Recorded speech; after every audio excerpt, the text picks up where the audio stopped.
Só com o cupom FBUTECO você ganha até R$ 100 de bônus para apostar na KTO. Tá esperando o quê? Link na descrição. E André, eu abri o programa falando sobre o quão eu admirava o fato de você sempre tentar ser o mais ponderado possível e não se ver refém das grandes afirmações, das grandes certezas e tudo mais.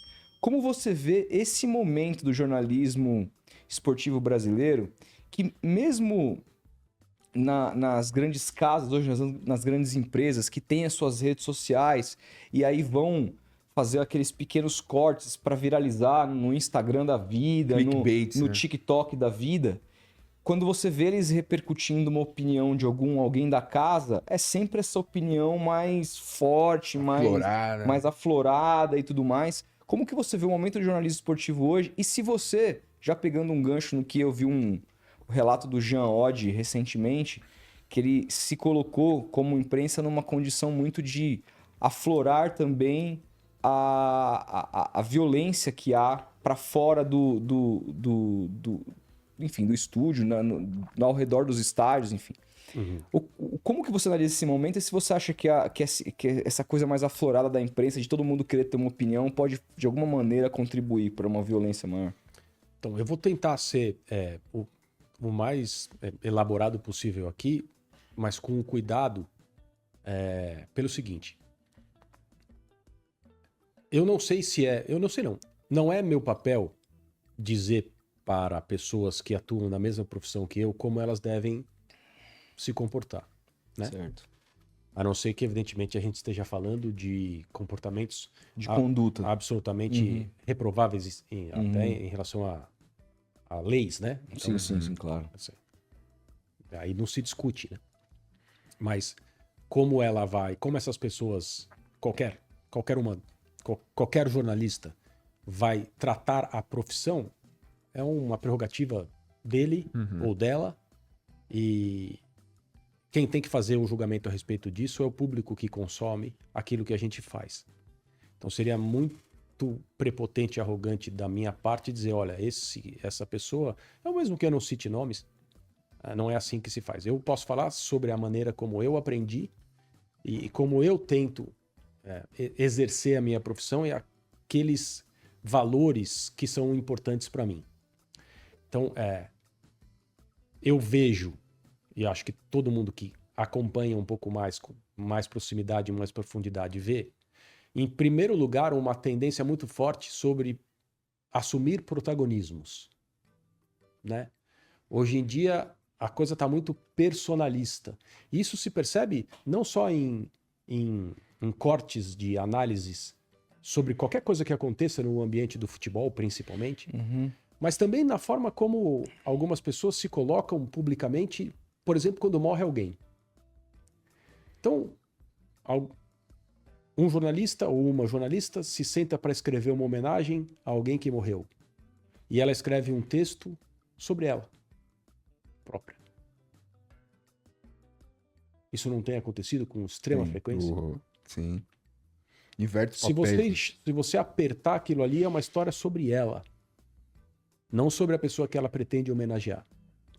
E se você usa a morte de alguém para fazer uma homenagem a você mesmo, o seu erro é inominável. E as pessoas fazem isso sem perceber. Porque muitas acham que se não falarem sobre si mesmas o tempo todo, não terão espaço, não conseguirão relevância, não vão acompanhar o trabalho delas.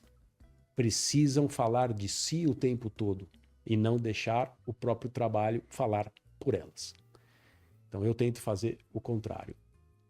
Eu tenho verdadeiro horror a essa necessidade de protagonismo e até para situações como essas aqui, para falar com toda a franqueza. Porque nós estamos de um lado, nós, jornalistas, estamos de um lado do que é notícia, do que é o interesse público. A fama, esse protagonismo exacerbado, está do outro lado. E é preciso tomar muito cuidado com isso. Aquela história, o jornalista não é notícia. Não, não é notícia. Exceto quando faz bobagem. Então precisa tomar cuidado. Não faça bobagem, mas não queira ser o que você não é, o que a profissão não foi feita para você ser dessa forma. Então eu tenho essa. A doença do eu está disseminada. E isso precisa ser contido, as pessoas precisam perceber isso.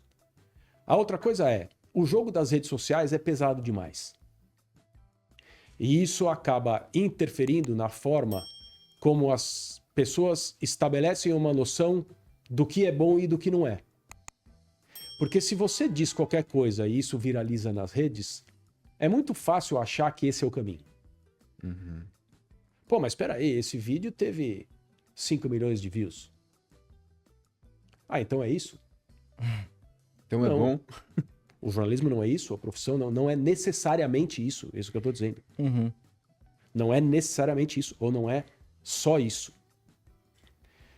Outra coisa que eu vejo, uma virulência com relação a jogadores e treinadores muito grave. Que aí, de acordo com o que você me conta a respeito do que o Jean falou, eu estou de pleno acordo. Uhum. Aí nós acabamos fazendo parte de um movimento que é nefasto no ambiente do futebol, que é a segurança pessoal, que é no mínimo o respeito e no máximo, infelizmente, a segurança pessoal dos personagens que são objetos do nosso trabalho. Exemplificando, técnicos principalmente e jogadores. A ponto de hoje o cara perde um pênalti e vai para o Instagram pedir desculpas. Porque ele está preocupado com alguém encontrá-lo num restaurante no dia seguinte. Por que um jogador precisa pedir desculpas porque perdeu um pênalti? Qual é a razão disso? Nenhuma, cara. Faz parte do trabalho do cara. É. Chutou, ele tem que chutar, ser profissional, chegar cedo. E infelizmente, muitos deles sentem essa necessidade. É. Tem alguns termos que eu não uso profissionalmente. Obrigação e vexame, não uso. A não ser quando eu ache, de fato, que é necessário. Como você pode dizer que para um determinado clube ganhar um título é uma obrigação? Uhum. E como você pode falar que ser derrotado por uma equipe da Série B na Copa do Brasil é um vexame? Uhum. O Flamengo pro Olímpia foi um vexame pra você? Claro que não. O 7-1 foi? Sim. Mas aí é um caso muito também fora da... Encaro. Teve muita gente que pontuou essa eliminação do Flamengo como um puta vexame, assim. Claro O que não. Olímpia tem 3 Libertadores, né? Nós estamos falando de fases eliminatórias da Copa Libertadores da América. O Olímpia e o Flamengo habitam o mesmo planeta, Uhum. futebolisticamente falando. Não, cara. Vexame, do ponto de vista esportivo, é algo muito diferente disso. Não é uma derrota frustrante, talvez Inesperado. né? em alguns casos incompreensível, porque afinal de contas é futebol. Mas vexame é outra coisa. E obrigação, aonde está a obrigação? A obrigação está no cara, aí falando de ambientes de times de futebol, treinar, jogar.